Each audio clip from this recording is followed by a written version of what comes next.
We'll be back for the final two stages of the Osram Rally after refueling. It's fresh start for the final stages of the 2006 Osram Rally. Stage 8 was a repeat of Stage 2. The road surface also promised faster stage times, but the grippy track was a lot narrower than before.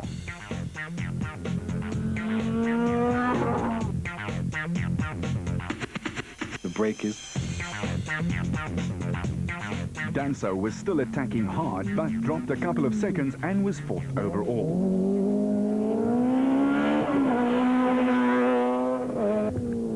Lawrence was in trouble again with an oiled-up filter. He dropped to third.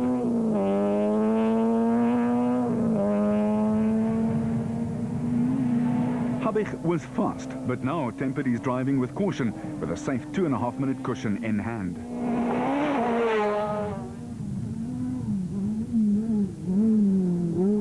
Was mighty once again, winning another stage to get back into second place overall by a wafer-thin 2 seconds. Nicholas Ryan and Skalk van Heerden were happy with their third in Class N4, considering their main championship rival was out of the event.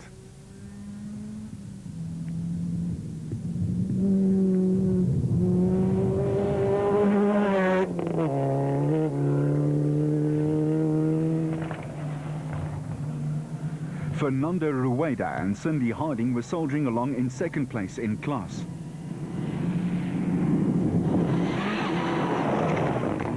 The resurgent Visser du Plessis and Dave Lefkowitz led the production car race with confidence.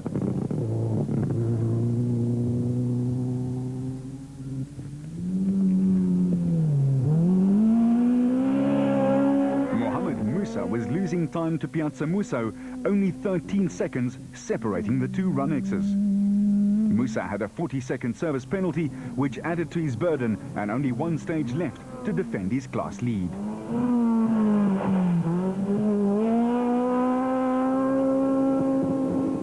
Back in service, JP Damso was pragmatic. The Shoal's been beating us in most of the stages today. And yeah, the gap's too big now to do anything about it. We got this long one now. But I think we must just settle for the second in the class. I mean, 39 k's, anything can go wrong, so I'd rather take it, not too cautious, but we'll give it a go again. JP was hoping that he could find a few more horsepower out there. The final showdown and the sting in the tail. Stage 9 was a mammoth 37.8 kilometers and used parts of Stage 4. It also featured a water splash and its fair share of yumps. It was not Enzo King's day, for the Polo's engine had a closed airflow duct, which robbed the championship leader of vital power. He dropped nearly 30 seconds to Habich and went from second to fourth.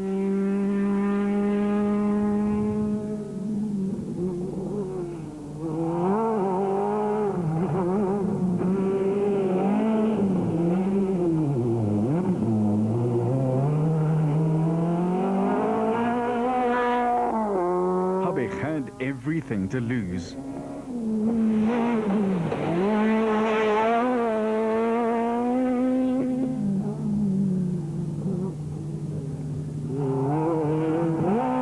And he took the water splash almost too slowly.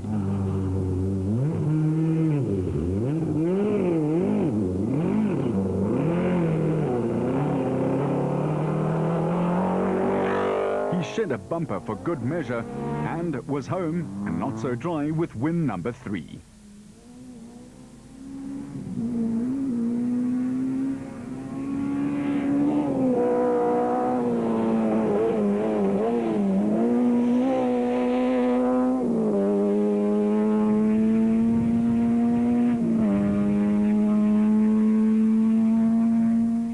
Lawrence and Vermeulen were delighted to be back into second place overall and consolidate their second place in the championship standings.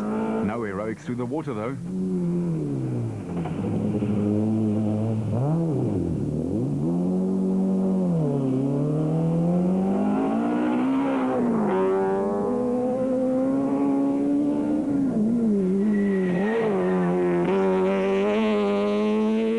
Danso Senior claimed the final stage win with a forceful drive to cement his podium place after a challenging rally.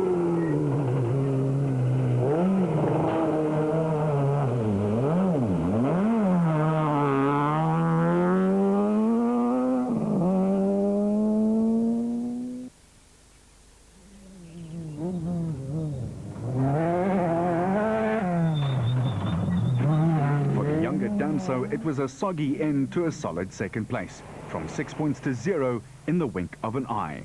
The thirsty car had ingested too much water.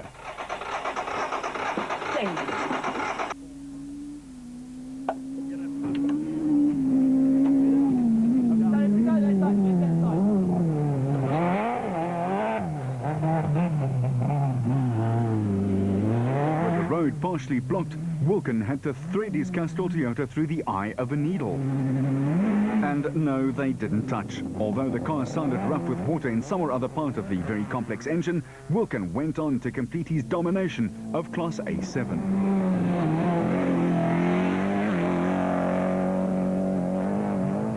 John Williams couldn't believe his luck either, as in one fell swoop he was into the A7 runner-up spot after a stirring drive. Adrian Koth was elevated onto the class podium. Look how narrow that gap really is. This was Koth's best result in more than a year.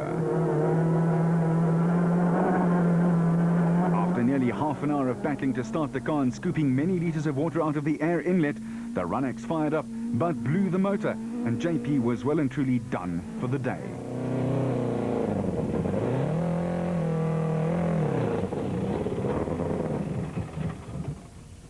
JP's body language said a whole lot. Luckily, that wasn't on the route.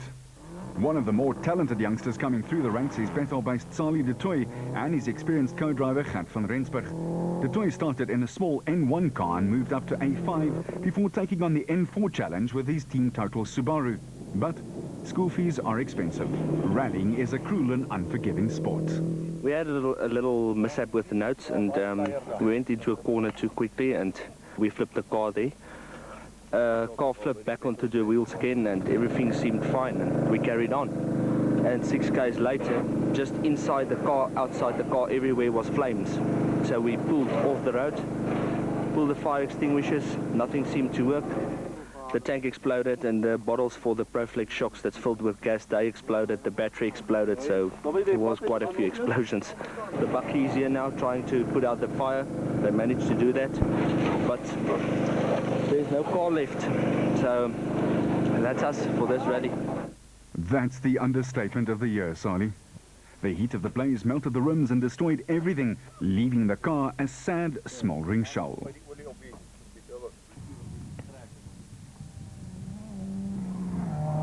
Nicholas Ryan consolidated his N4 podium place, glad to open up his championship lead over Johnny Gemmell.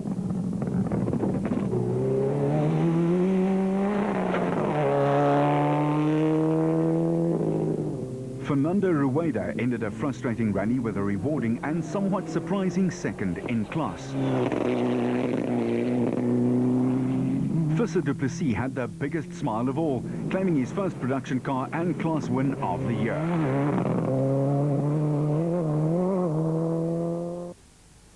And as the Sasol Jets saluted the winners, the leaders gave their opinion of the new route note system. I found them easy to use. My co-driver found them easy to use, and I think there's no reason we shouldn't use them in future. I think it's safer, you know. I like them, and I like the option to view the stages in the comfort of my own home before the event. I suppose some people get into it a lot quicker. I seem to be now starting, you know, to get into it. The notes are good. There's nothing wrong with the notes. You know, we just have to adapt to it. We've got a lot of the instruction which we never used to worry about. I'm not too excited about those type of notes. I prefer to rather go and over the route myself and make my own notes. The idea was to save time and cost.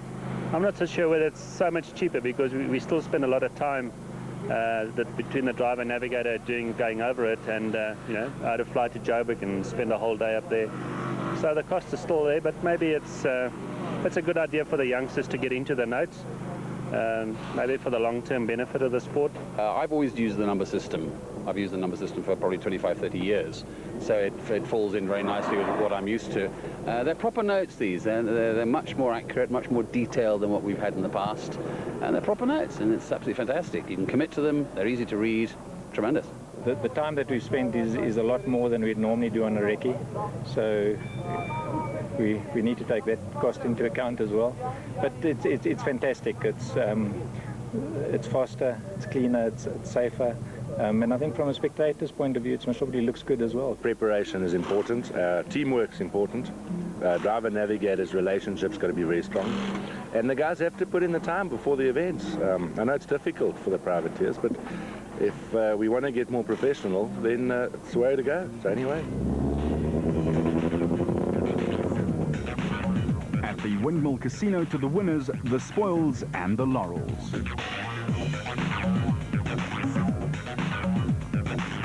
You know what I said before the rally? I said wherever I am, that's where I really belong. 2 more rallies left, but I'm very, very happy. Before the rally, I said I want to take Fernando and Nicholas. I don't know if I'm going to take Johnny yet, but we were like a third or second behind him, which is very close. Lawrence was delighted with second place. We didn't think it was going to end this way, I must be honest. This morning's throttle, they jammed open. At least I now know the navigator can change gears, you know. I had to work the key for 51 k's and he changed the gears for 51 k's and read the book. And by all accounts, no misses. The defending champion had planned his event with cunning and strategy. The people underestimate this event. I think it is just pretty hard on the cars. There's a lot of rough parts. Although they are marked, you know, you do get a lot of time by going over them quickly. So it's really a judgment call to decide how fast you want to go and how much punishment the car can endure and still get to the end. And I think maybe that comes with experience. So Habich and Judd took their third win of the year. Etienne Lawrence was the top Toyota and Damso was happy to be on the podium. Visser took the production car honours with 6th overall. Wilkin dominated Class A7 from go to woe. And one of the drives of the day came from Eugene Lawrence and Derek Jacobs. Gugu Zulu just took the nod in Class A5 by a slender 1/400 on 5 of the 2000.